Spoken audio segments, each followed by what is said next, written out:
I did my last morning cup of inspiration on loss, and I talked about my dear friend who had suffered so much loss, including her granddaughter very recently.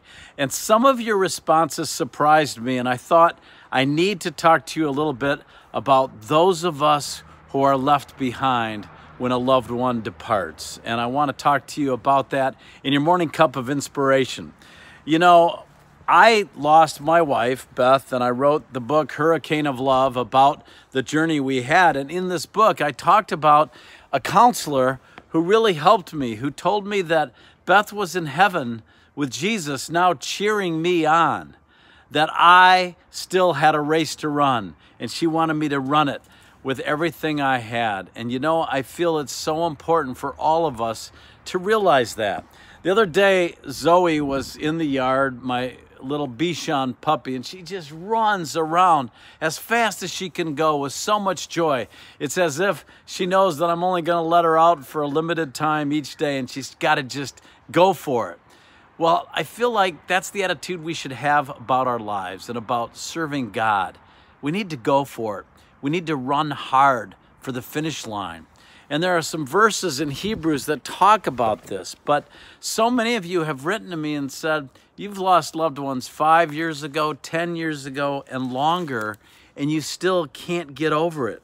You just can't get past it. And I want you to think about the fact that life is short. How much time do any of us have here on earth? We need to be about our Father's business. Yes, it's hard when you lose a loved one or several losses and we grieve them, but our life is not over. We're still here. We still have a job to do. You still have a job to do. And in Romans 12, verses 1 through 3, I'm reading from the New International Version. Excuse me, I said Romans, Hebrews. It's Hebrews 12, in verse 1. Therefore, since we are surrounded by such a great cloud of witnesses, let us throw off everything that hinders and the sin that so easily entangles, and let us run with perseverance the race marked out for us. Let us fix our eyes on Jesus, the author and perfecter of our faith, who for the joy set before him endured the cross, scorning its shame, and sat down at the right hand of the throne of God. Consider him who endured such opposition from sinful men, so that you will not grow weary and lose heart.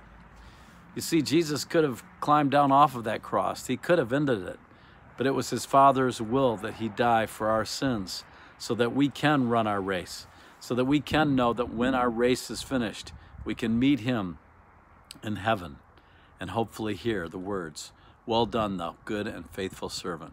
Boy, I don't know about you, but I want to hear those words, so don't give up. Don't stop running. Run for that finish line and keep your eyes upon Jesus. And I'll see you soon for another morning cup of inspiration.